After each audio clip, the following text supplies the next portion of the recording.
Kita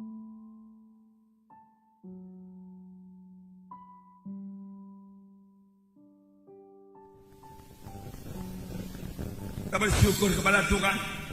Sebenarnya yang kita peringati pada hari ini adalah Yohanes 3:16, di mana dikatakan karena demikian Allah mengasihi isi dunia ini sehingga dikaruniakannya anaknya yang tunggal itu, supaya barang siapa yang percaya kepadanya tidak binasa, melainkan beroleh hidup yang kekal. Barang siapa yang percaya kepadanya, siapa saja yang percaya kepadanya, siapa saja termasuk kita semua yang berhimpun di sini, apapun latar belakang saudara, suku, agama saudara, berita bagi saudara, Allah Bapa mengasihi saudara dan Dia tidak ingin saudara binasa. Dia mau supaya saudara sampai kepada hidup yang kekal. Oleh sebab itu Dia mengirimkan anaknya ke dunia ini, lahir menjadi manusia. Itulah Dia Tuhan Yesus Kristus, supaya barang siapa yang percaya kepadanya tidak binasa, melainkan beroleh hidup yang kekal. Tidak binasa, tidak binasa, melainkan beroleh hidup yang kekal. Jadi ada dua perkara. Ada manusia ini yang akan binasa, ada yang beroleh hidup yang kekal. Tetapi biarlah kita mengerti, pengertian binasa di sini bukanlah mati dan lenyap, tidak. Binasa maksudnya di sini hukuman yang kekal. Tidak 100 tahun, tidak 200 tahun, tidak 1000 tahun. Tidak ada tertulis dalam Alkitab sesudah manusia ini 1000 tahun dihukum dalam neraka, kemudian Tuhan murah menyucikannya lalu kembali ke sorga. Tidak ada. Sekali neraka tetap neraka selama-lamanya. Inilah yang disebut binasa. Saudara, bukanlah kebetulan karena hadir pada tempat ini.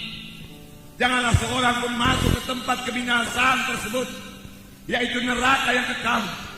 Percaya atau tidak percaya, neraka ada. Sudah ada.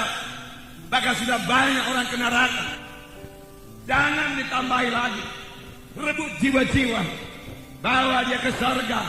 Bawa dia ke sorga. Tapi di samping neraka ada sorga yang kekal. Sorga selama-lamanya, selama-lamanya. Selama-lamanya senang. Di sorga tidak ada kebinasaan. Di sorga tidak ada penyakit, tidak ada kesusahan, tidak ada setan. Tuhan menyediakan sorga bagi saudara. Tuhan menyediakan sorga bagi kita sekalian yang berhimpun di sini. Dan Tuhan mengendaki semua kita memiliki hidup yang kekal. Amin. Karena firman Tuhan berkata, tidaklah ia gemar seorang pun binasa, tetapi supaya sekaliannya sampai kepada pertobatan. Tuhan tidak suka seorang pun ke neraka. Neraka diciptakan bukan untuk tempat manusia. Neraka diciptakan untuk tempat setan. Tetapi pengikut-pengikut setan, orang-orang berdosa yang tidak mau bertobat, yang cinta kepada dosanya, yang cinta kepada kegelapan, yang cinta kepada kuasa-kuasa kegelapan, tidak akan mewarisi hidup yang kekal, tapi beroleh hukuman yang kekal. Jadi yang kita peringati pada hari ini, Yohanes 3:16 digenapkan Tuhan. Firman Tuhan berkata, sebagai anak-anak Tuhan bahkan kita harus mengetahui dengan pasti apakah kita sudah selamat atau belum, apakah kita sudah lahir baru atau belum. Dan kita harus mengetahui dengan pasti kalau kita mati kemana. Kalau kita mati sebagai anak-anak Tuhan, firman Tuhan berkata kita ke sorga, di bawah Allah bersama-sama dengan Dia. Kalau kita hidup dalam Tuhan dan mati dalam Tuhan. 1 Tesalonika berkata mengenai orang yang mati, janganlah kamu bodoh, biarlah kamu mengetahui semua orang yang mati dalam Tuhan di bawah Allah besertanya. Keselamatan ditentukan oleh hubungan pribadi kita dengan Yesus. Keselamatan jiwa, keampunan dosa, lahir baru, hidup yang kekal, semua itu sejalan, bukan ditentukan oleh pencatatan nama di gereja. Firman Tuhan berkata dalam 1 Yohanes pasal 5 ayat 11 dan 12 dikatakan, Dan inilah kesaksian itu. Allah telah mengaruniakan hidup yang kekal kepada kita. Dan hidup itu ada di dalam anaknya. Barang siapa memiliki anak, dia memiliki hidup. Barang siapa tidak memiliki anak itu, dia tidak memiliki hidup. Semuanya yang dituliskan kepadamu supaya kamu yang percaya kepada nama anak Allah itu tahu ataupun mengetahui bahwa kamu memiliki hidup yang kekal. Di sini dikatakan, inilah kesaksian itu.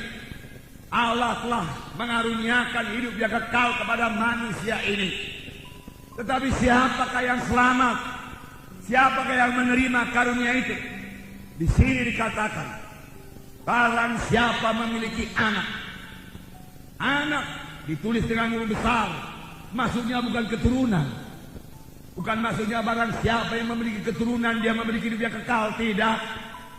Maksudnya di sini barang siapa yang memiliki Yesus, ia memiliki hidup yang kekal.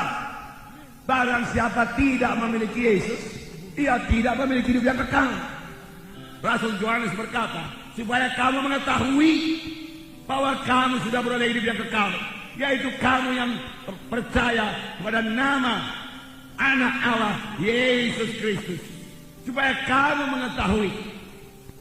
Sidang pertama, semua mengetahui dengan pasti bahwasanya dia beroleh hidup yang kekal. Itu sebabnya kepada sidang pertama, mati martir tidak menjadi persoalan. Dia tahu kalau dia mati martir, itulah dia berjumpa dengan Tuhan dan Juru Selamat. Kehidupannya tidak akan berhenti. Kehidupan saudara juga tidak akan berhenti. Barang siapa yang memiliki Yesus, dia memiliki hidup. Barang siapa tidak memiliki Yesus, dia tidak memiliki hidup yang kekal. Jadi keselamatan jiwa bukan tergantung dari kebaikan saudara. Firman Tuhan berkata, kebaikan manusia ini, kejujuran manusia ini hanya sebagai kain lapuk di hadapan Tuhan. Memang sesudah selamat, saudara harus bertobat. Harus bertobat. Dan sesudah kita selamat, yaitu sesudah kita menerima Yesus sebagai Tuhan dan Juru Selamat kita sanggup melawan dosa itu. Mengapa? Karena kita tidak sendiri lagi. Ada Yesus dalam hati kita. Kita tidak sendiri. Ada Yesus dalam hati kita. Amin, saudara. Ada Yesus dalam hati kita.